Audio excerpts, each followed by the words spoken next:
Doa dulu.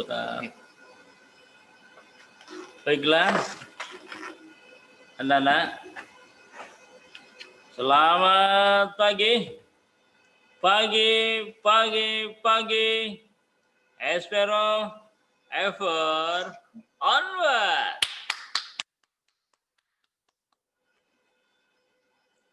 Selamat bertemu kembali dengan saya, Fariti, dalam mata pelajaran PPKN kelas 7 semester 2. Tema pertama masih berada pada tema pertama, keberagaman suku, agama, ras, dan antar golongan.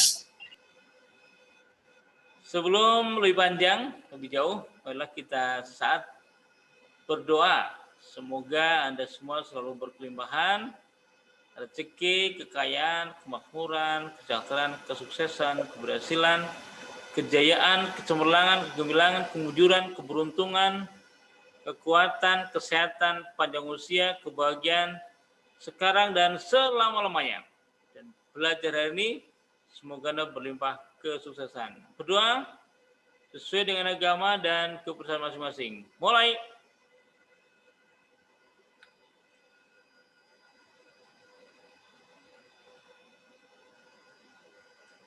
Cukup. Baiklah, anak-anak. Kemarin kita Sabtu lalu maksudnya. Kita sudah pembahasan pada keanekaragaman suku ya. Keanekaragaman suku. Dan kita sudah mengidentifikasi, Anda juga sudah mengidentifikasi lebih jauh ketika menjawab soal tugas mandiri yang saya berikan. Kesimpulan dari pelajaran yang lalu itu adalah bahwa semua suku yang ada di sini dengan keanekaragamannya, suku, di dalam suku ada bahasa, ada makanan khas, ada kuliner khas, ada tata cara, ada adat, ada kebiasaan, banyak sekali di sana. Ada budaya, ya ada. Itu semua itu merupakan kekayaan, bukan penghalang, bukan pemecah persatuan, tetapi adalah kekayaan kita bersama yang justru menjadilah pemersatu kita semuanya, pemersatu bangsa Indonesia. Begitu anak-anak ya. Dan hari ini kita akan membahas keanekaragaman agama. Keanekaragaman agama. Materinya tadi di mana? Sudah, Pak. Tak pakai ini ya. Oh. Nah, ini ya. Baik.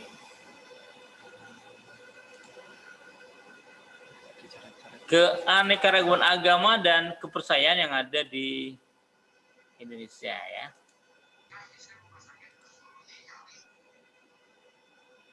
Apakah materi saya dapat dilihat anak-anak? Dapat ya? Dapat dilihat? Kalau dapat, tunjuk jari. Oh iya bagus, makasih. Bagus, makasih. Ya. Dapat. Sip, bagus ya. Ya, sebagaimana Anda pahami di Indonesia ini banyak tidak nempel ya. Oh ya. Oh perlu tanda sana. Kadang sok ke sini soalnya. Oh gitu ya. Kan kalau ke sana terus nanti munculnya di sini. Jadi dua layar ini menjadi satu.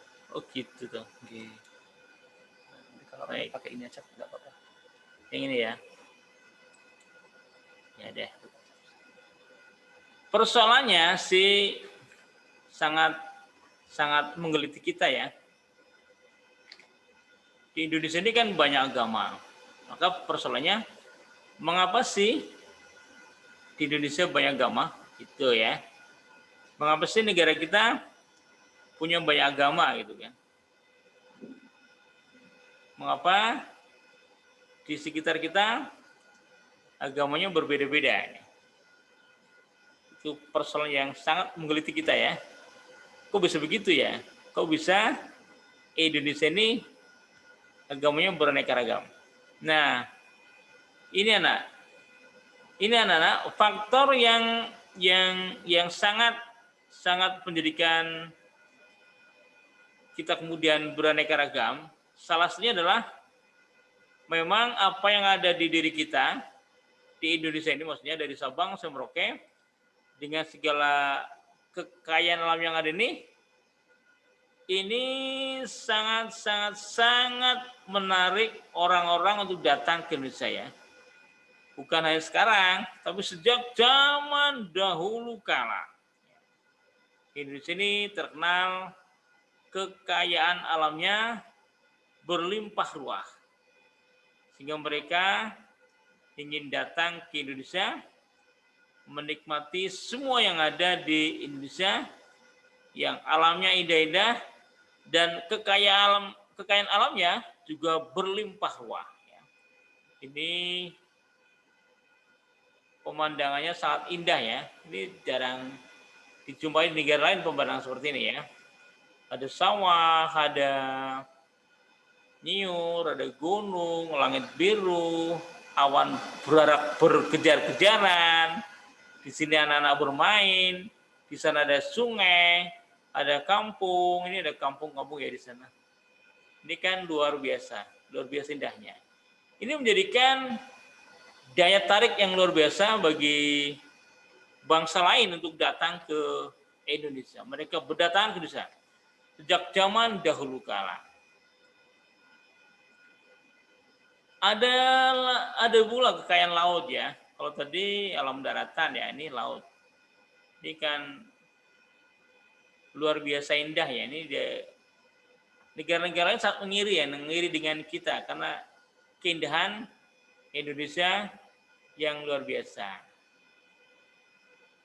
Semoga Anda semua pernah ke laut ya, pernah ke pantai. Semoga ada pantai Pangandaran, pantai Ayah, pantai banyak ya, Cilacap. Ada pula hasil pertanian yang melimpah ruah. Ini berkat kesuburan tanah air kita.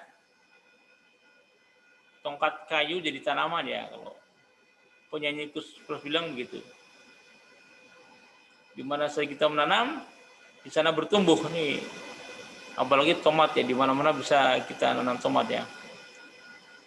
Di Banjarnegara juga penuh sayur ya, terutama di Banjarnegara sisi utara, Pagentan, Jawaran, Batur, Dieng, Penarum, Kalibening, Karangkobar, ini kan penuh sayur. Ada juga kekayaan yang terkait dengan peternakan. Ini juga luar biasa. Peternakan Indonesia maju pesat. Ya.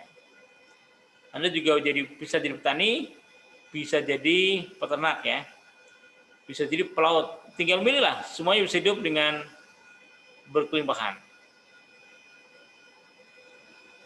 Nah, ada pula barang tambang. Ada barang tambang. Ini yang sangat menarik dari bangsa-bangsa lain, sehingga mereka berdatang berebut untuk menguasai Indonesia. Salah satunya ini karena kita punya apa ini anak-anak? Ini adalah batu bara ya. Ini bahan mentah batu bara. Ini tambang batu bara ya. Sini. Ini sedang menarik Indonesia. Sampai hari ini ya, bukan hanya jauh dulu. Sampai hari ini batu bara menarik wisatawan, menarik investor ya. Wisatawan juga tertarik, investor penanam modal ingin kaya dari negara kita juga datang ke Indonesia menanam modalnya di Indonesia. Ada pula hasil hutan ini ya. Ini kayu-kayu bat dari Indonesia nih ya. Ini lahan pertanian yang luas nih ya. Kalau Anda pernah ke India atau ke India juga seperti ini nih. India juga hamparan pertanian seperti ini. Ini Indonesia nih. Ini kita bercocok tanam ya, menggunakan traktor ya. Hebat ini. Ini cara bertani modern begitu. Jadi ini lahannya luas tapi pencangkulnya hanya satu orang. Cukup ya. Cara bertani modern. Nanti panennya juga pakai mesin sendiri. Menanamnya juga pakai mesin sendiri. Begitu. Anda juga bisa sukses dari bertani seperti ini. Lahan pertanian. Daripada dikuasai negara lain. Itu ya. Kemudian tak kalah penting yang menarik dari Indonesia adalah emasnya ya. Emasnya.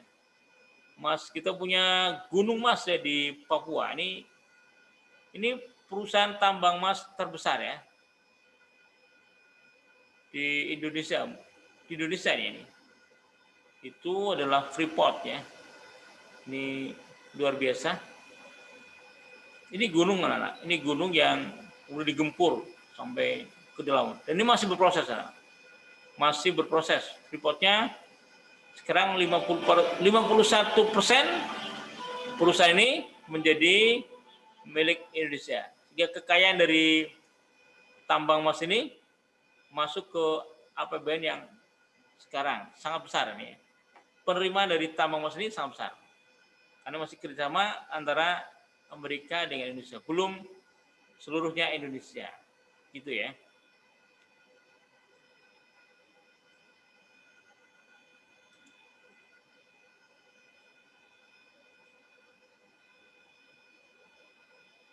Ini tadi ada batu bara, masih ada batu bara lagi ya. Jadi ini aneka tambang di Indonesia ya.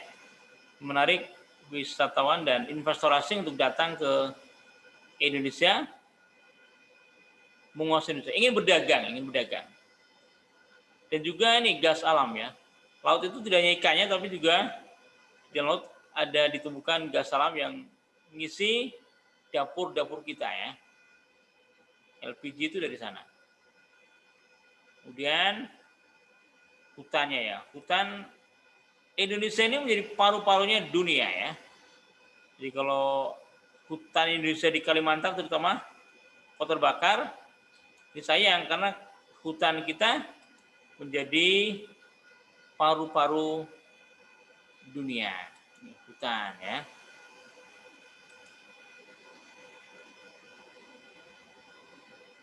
Kemudian kekayaan laut ya. Jadi di dalam laut itu indah sekali teman-teman ya.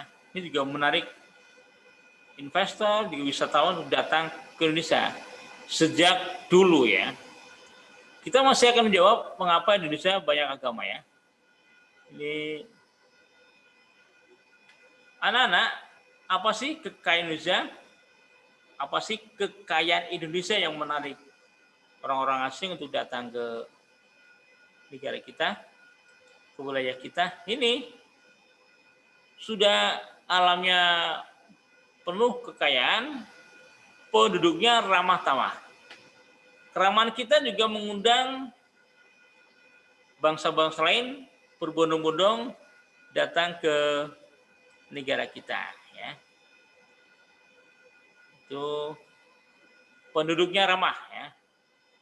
Kemudian aneka kuliner dengan aneka rempah-rempah yang dimiliki Indonesia dari Sabang sampai Merauke. Kita punya banyak aneka kuliner. Kalau kemarin atau Sabtu lalu Anda menjelajahi aneka suku ya, statistika suku bangsa yang sekarang sudah ada di HP Anda semuanya. Anda bisa lihat bahwa setiap daerah di sana ada kuliner yang enak-enak ya. Itu juga menarik. Menarik wisatawan, menarik investor datang Indonesia. Kemudian yang khas juga anak-anak, Indonesia ini negara yang kaya sinar matahari. Mataharinya sih cuma satu, tapi Indonesia ini negara yang terletak di hamparan garis khatulistiwa sehingga memiliki dua musim, kemarau dan hujan, dan pembagian waktunya sangat bagus, yaitu 12 jam pagi, siang maksudnya 12 jam malam. Sebab ada daerah yang hanya setengah jam saja melihat matahari. Itu Indonesia sangat kaya akan sinar matahari. Syukur kan? Ya, kita bersyukur ya. Kita bersyukur ada di negara yang sehebat Indonesia ini. Kemudian budaya. Ya. Budaya juga bermacam-macam ya. Kalau setiap daerah, setiap suku, bagaimana telah kemarin dia, itu memiliki budayanya sendiri-sendiri ya. Memiliki adatnya sendiri-sendiri. Memiliki tata caranya sendiri-sendiri. Ya. Itu. Kemudian, belum lagi kalau bicara flora dan fauna yang sangat-sangat bermacam-macam ya di Indonesia ini. Flora dan fauna. Hebat ya. Dan tadi kalau ada batu bara, emas, dan terakhir ini Indonesia punya nikel ya. Nikel. Nikel ini akan menjadi salah satu kekayaan yang sangat menentukan kemajuan Indonesia ke depan anak-anak ya. Karena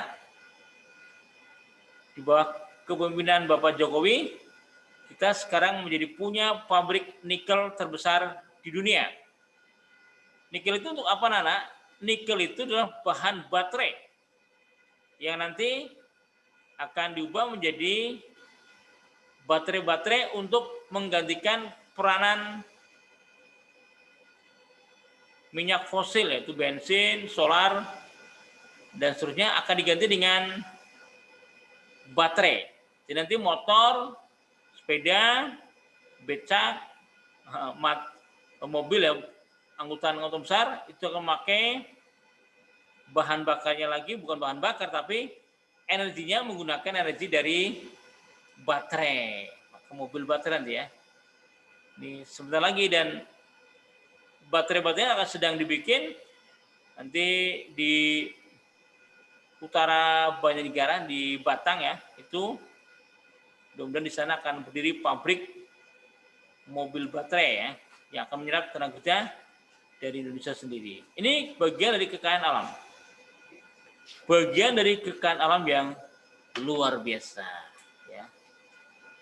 Nikel anak-anak ya yang selama ini diekspor mentah, sekarang oleh Bapak Presiden dan timnya para menteri hebat-hebat ini tidak lagi diekspor dalam bentuk mentah ya. Tapi diekspor dalam bentuk jadi ya. Minimal setengah jadi. Begitu semboyan Presiden ya. Sehingga nanti Indonesia akan sangat kaya dan mobil-mobil di seluruh dunia kalau pakai baterainya baterai dari Indonesia. Hebat kan? Ini nanti begitu Indonesia. Jadi Indonesia akan jadi negara maju. Sekarang sudah termasuk negara yang masuk 20 besar ya, negara maju. Begitu hebat kan? Nah, ini Indonesia sekarang ya. Nah, karena kekayaan alam itulah anak-anak, karena kekayaan alam yang beraneka itulah anak-anak, maka pedagang bangsa lain berdatangan ya, berdatangan. Untuk apa mereka berdatangan? Untuk berdagang. Ini yang cek dulu ya. Mereka berdagang di Indonesia, menikmati kemakmuran Indonesia, seraya menyebarkan budaya, gaya hidup mereka disebarkan juga di sini gitu ya. Tata cara hidup mereka dikabarkan juga, diberikan juga, ditularkan juga ke penduduk Indonesia ini dan tentu saja ini menyebarkan agama ya. Ini ya. Menyebarkan agama. Nah, ini mengapa di Indonesia banyak agama ya? Karena para pedagang yang datang dari luar ke Indonesia ini berdagang, menyebarkan budaya, sekaligus menyebarkan agama. Nah, ketika dari bangsa-bangsa lain datang ke Indonesia itu bermacam-macam bangsa, bermacam-macam budaya, bermacam-macam cara berdagang, dan kemudian ada bermacam-macam pula agama. Karena setiap bangsa datang akan membawa, dan juga sudah terbukti ya, membawa agama mereka masing-masing ya. Jadi, maka ada bermacam-macam agama yang ada di negara kita. Itu alasannya anak-anak mengapa di Indonesia banyak agama. Tadi pertanyaan awalnya, mengapa sih di Indonesia banyak agama? Ini karena setiap bangsa yang datang ke Indonesia dengan tujuan berdagang, menyebarkan budaya, sekaligus menyebarkan agama mereka. Karena banyak bangsa yang datang ke Indonesia, maka banyak pula agama yang berkembang dan diterima oleh masyarakat Indonesia. Itulah mengapa di Indonesia ada bermacam-macam agama, ada banyak agama. Itu. Ada berapa agama, anak-anak? Ya. Ada berapa nih? 1, 2, 3, 4, 5, 6 agama nih. 6 agama yang sudah dilayani oleh pemerintah Indonesia. Pertama yang datang awal, ini adalah agama Hindu dan Buddha.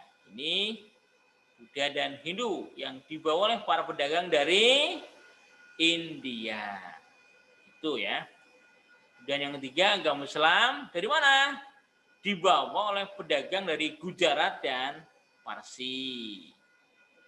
Dan yang keempat agama Kristen Katolik, atau kadang disebutnya Katolik saja, tapi lengkapnya Kristen Katolik. Siapa yang membawanya? Ini adalah agama-agama yang dibawa oleh pedagang dari Eropa, bangsa Eropa. Terutama yang Katolik itu awalnya adalah bangsa Portugis ya, Nana ya. Nah, kemudian yang kelima agama Kristen Protestan. Ini siapa yang membawanya ke Indonesia? Mereka adalah orang-orang dari bangsa Eropa, terutama ini adalah Belanda, kemudian yang non Portugis ya, Belanda ya, Belanda, Inggris yang pernah datang ke Indonesia ya. Kemudian agama yang keenam yang dilayani negara, yang dilayani pemerintah Republik Indonesia adalah Konghucu. Konghucu ini siapa pembawanya? Pembawa agama Konghucu adalah pedagang-pedagang berkebangsaan Cina ya.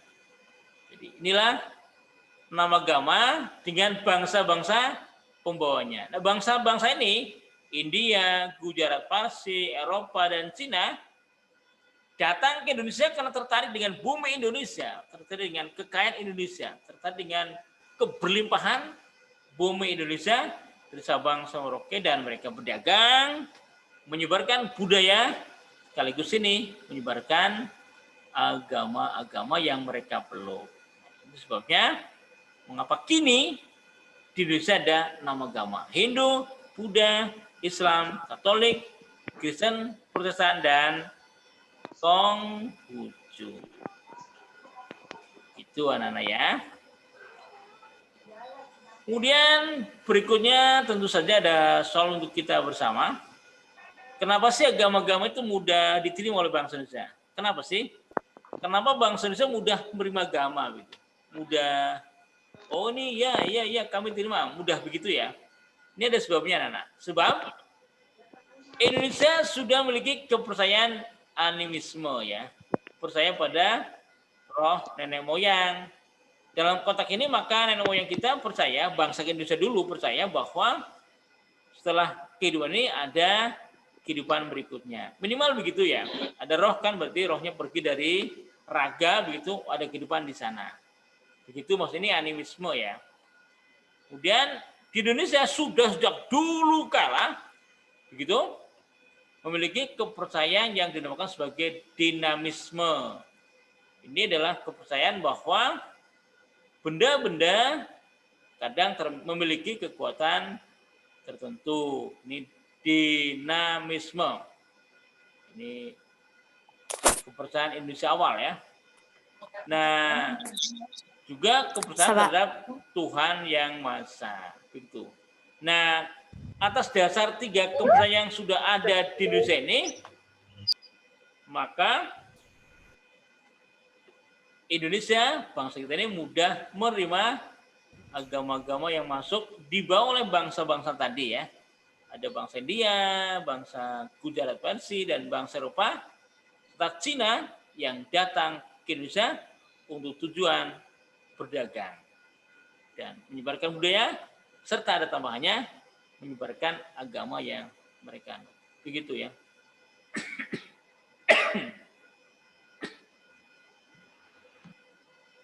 selalu bersemangat ini anak ya.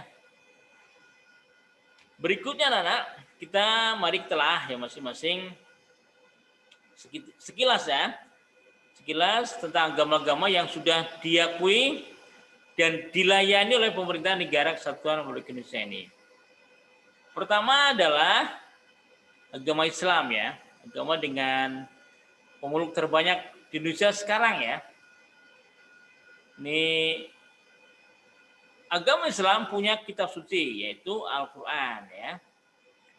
Kemudian punya rumah ibadah, tempat ibadah. Namanya ini apa anak ini ayo? Apa yuk? Masjid. Ini kalau besar sekali ya. Kalau kecil di desa-desa biasanya ada musola ya. Dan yang kecil lagi ada kecil lagi namanya suro ya. Itu rumah ibadah bagi umat Islam. Suro. Apakah umat Islam punya hari raya? Oh, ada. Ya. Ada, yaitu apa saja ini anak-anak yuk? Tahun baru Muharram ya. Maulid Nabi Muhammad, Isra, Mi'raj, Nuzulul Quran, Idul Fitri, Idul Adha. Itu ya. Kemudian coba apa sih ritual bagi agama Anda? Yo, namanya Jumatan namanya, nanti juga upacara ya. Iya. Apakah nama Tuhan Anda? Yo. Allah Subhanahu wa taala ya. Bagaimana Anda bersalam? Assalamualaikum warahmatullahi wabarakatuh ya. Semoga keselamatan dan rahmat Allah serta keberkahannya terlimpah kepada kalian. Ibu sekalian. Ya. Siapakah yang membabarkan agama Islam kita ke Indonesia ini? Nabi Muhammad Sallallahu Alaihi Wasallam. Nabi Muhammad. Begitu ya. Baik. Berikutnya ini Anda harus menguasai yang ini ya, harus tidak boleh ada yang bertanya tentang ini kan diri Anda semuanya nih. Kalau ada pertanyaan ini, ada pertanyaan terkait ini kok Anda nggak bisa, wah kebangetan ya. Harus bisa menjawabnya dengan nilai 100 ya. Kemarin yang untuk tugas mandiri banyak sekali yang nilainya 100 ya, hampir 100 semua ya. Selalu menjawab dengan baik pasti 100 ya. Jadi jangan sungkan kalau di tugas mandiri, kerjakan saja. Pasti nilainya 100. Nanti juga ada ya nanti ya. Kalau nanti nggak ada ya, misalnya mudah-mudahan nanti ada ya. Tunggu saja ya. Iya. Gitu. Kemudian berikutnya agama Kristen Katolik atau agama Katolik. Apa kitab sucinya? Injil. Disebut juga Alkitab ya. Ragu-ragu ya ini Alkitab. Injil. Apa tempat ibadahnya ini? Namanya ini gereja atau kapel ya. Ini gereja. Ini gereja gaya Katolik seperti ini ya. Kemudian yang tiga, apa mereka punya hari raya? Natal. Umatnya Isa Al-Masih. Kenaikan Isa Al-Masih. Kemudian lahirnya Yesus Kristus. Wafatnya Yesus Kristus. Yesus Kristus naik ke surga, maka namanya kenaikan Isa Al-Masih. Kemudian upacara ritual mereka namanya Misa Suci begitu. Nama Tuhannya Allah ya. Kalau Anda menyebut Allah Subhanahu wa taala, mereka menyebut Allah saja ya. Allah begitu. Tuhan Allah gitu. Kemudian salam mereka bagaimana? Salam sejahtera bagi kita semua atau salam damai. Salam damai. Salam. Atau salam itu damai. Maksudnya damai maksudnya ya. Salam sejahtera bagi kita semua begitu biasanya. Salam itu maksudnya damai ya. Ya. damai untuk kita semua. Siapakah pembawa agama Katolik ini? Isa Al-Masih. Isa Al-Masih. Begitu ya. Ya. Berikutnya, agama berikutnya adalah Kristen Protestan. Rumah ibadahnya beda ya. Ini tadi gayanya beda ya. Ini Kristen Protestan ya. Seperti itu. Kristen tembok. Kalau Injil. Allah. Kitab sucinya adalah Injil ya. Injil. Bukan kitab ya. Iya. Kemudian nama tempat ibadahnya sama dengan Katolik, itu gereja. Oh, Natal. Pascal, Natal, Pantekosta. Masih dan Pantai Kosta. Kosta. Betulnya namanya kebaktian. Ya. Nama Tuhannya Allah. Ini biasanya kalau Protestan menyebutnya Tuhan Yesus juga ya. Tuhan Yesus. Tapi bukan berarti pribadi. Ya, ini ada sebutan yang mereka punya alasannya sendiri yang tetap sebagai sesuatu yang transenden dan bukan manusia. Hanya sebutan saja yang berbeda-beda dengan cara menyebut kita. Untuk salamnya juga sama, salam sejahtera Salam bagi kita semua. sejahtera bagi kita semua atau salam damai. Salam ya. Salam ini maksudnya damai gitu ya. Salam gitu. Salam itu maksudnya damai begitu. Bukan salam damai ya. Salam sejahtera bagi kita semua. Salam gitu ya. Salam. Pembawanya siapa? Yesus Kristus. Itulah agama Kristen Protestan. Nah, kan lagi membahas tentang agama.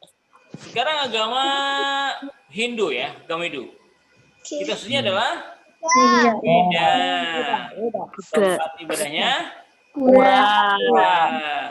harianya Nyepi Saraswati Pagerusi, Galungan dan ya. Hari Nyepi ini tahun barunya Hindu ya. Hari tahun ini tahun barunya. Ini hari terciptanya ilmu pengetahuan oleh Hindu ya. Ini hari untuk memperingati Hyang Widyasa yang sedang beryoga samadhi. Ini untuk memperingati Galungan ya, memperingati hari terciptanya kota yang diciptakan oleh Hyang Widyasa pada hari Rabu Kliwon. Begitu kepercayaan Hindu ya. Setelah hari Galungan, ini ada upacara kuningan, serba kuning ya, pakai janur kuning, nasinya kuning, gitu, pakai baju kuning, maka namanya kuningan. Bayang. Ritualnya mereka namanya sembahyang. Jadi ini kan berasal dari kata sembah dan yang. Ini kan jani yang ini nih. Yang biasa nama Tuhan bagi Dewa. Jadi kalau bukan dewa ya. Ini Tuhan mereka yang widiwasa. Maka namanya sembahyang. Yang ini berarti Tuhan begitu. Jadi kalau kita kadang nyebut sembahyang itu asal-usulnya dari bahasa yang agama ini. Sembahyang. Anda punya sholat, mereka punya sembah. Begitu. Jadi nama Tuhan mereka adalah ini. Yang Widiwasa. Nah kalau salamnya ada ini Bapak Jokowi juga sering menyampaikan ini ya. Om Swastiastu ya. Om Swastiastu. Ya. Semoga dalam keadaan selamat atas karunia dari Yang Widiwasa. Juga soalnya gini ya. Begitu ya. Ini salam mereka, salam Hindu ya. Ya. Satu lagi anak-anak ya, yaitu Buddha. Ya. Tripitaka tapi Kitab suci namanya Tripitaka. Kalau bahasa Sanskrit atau kalau bahasa Pali namanya Tipitaka. Rumah ibadahnya ini Wihara Arama Topa Depokan. Ya. Hari Raya, Hari Maga Raya Puja, adalah Maga Trisuci, Puja, Waisak, Asada Puja, dan Ada Puja, Katina. upacara keagamaan nama Upacara ini keagamaan. puja bakti dan samadhi atau meditasi. Jadi kalau mas sudah Nama Tuhan. duduk itu dia namanya meditasi ya. Namanya ini nih asangkata. Ada juga yang bernama Sangyang Adi Buddha. Salamnya nih Namo Buddhaya itu ya. Ini salam Buddha. Namo Buddhaya. Namo Terpujilah Buddhaya. Sang Buddha. Dan bawahnya siapa? Buddha Buddha Gotama. Gotama apa itu? Buddha Gotama ya. Buddha Gotama. Terakhir anak-anak ya ini. Konghucu ya. Apa kita susinya? Susi Susi ngokeng ya. Jangan ketawa ya. Nah, kita belum biasa saja. Tapi ini bahasa Cina nih. Susi ngokeng ya. Ya. Sebenarnya kelenteng. Banjarnegara ada ya. Hari Raya Pasar Imlek Wage. Cap Gomeh. Di rayanya Imlek tahun baru mereka dan Cap Gomeh. Ini hormatan luhur Upacara kayaknya. keagamaan Cengbeng Beng-beng bagi dan angpau. bagi angpau. Ini beng bagi uang ya, ini berbagi-bagi. Nama Tuhannya Nama adalah ini. Tuhan Tian. Tian ya. Kemudian salamnya salam kebajikan. Wei Dedong Tian. Ya, hanya kebajikanlah yang bisa menggerakkan Tian atau Tuhan. Pembawa Ya, pembawanya Konghucu. Konghucu. Begitulah anak-anak, sebagai kesimpulan bersatu dalam keragaman Indonesia. Keberagaman suku bangsa dan budaya tidak menghalangi terwujudnya persatuan dan kesatuan bangsa. Hal itu akan terwujud apabila ada sikap toleran yang dimiliki oleh setiap warga negara. Mereka harus menyadari bahwa keberagaman suku bangsa dan budaya merupakan salah satu kekayaan bangsa yang menjadi dasar persatuan dan kesatuan Indonesia, termasuk keberagaman agama yang kita bahas hari ini. Harapannya semoga di dalam perbedaan suku bangsa, budaya dan agama, seluruh warga negara tetap menjalin persatuan dan kesatuan dalam kerangka Bhinneka Tunggal Ika. Berbeda-beda tapi tetap satu jua. Demikianlah anak-anak, terima kasih atas perhatiannya. Tak lihat.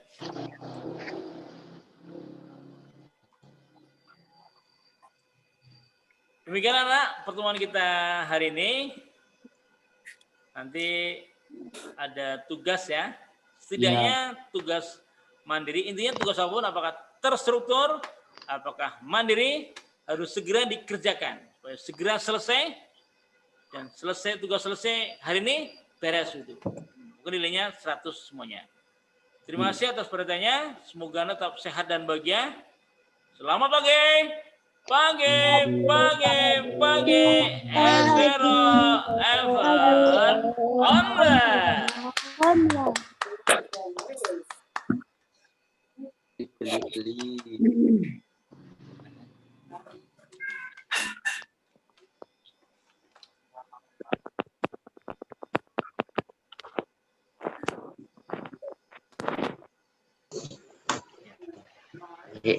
balik.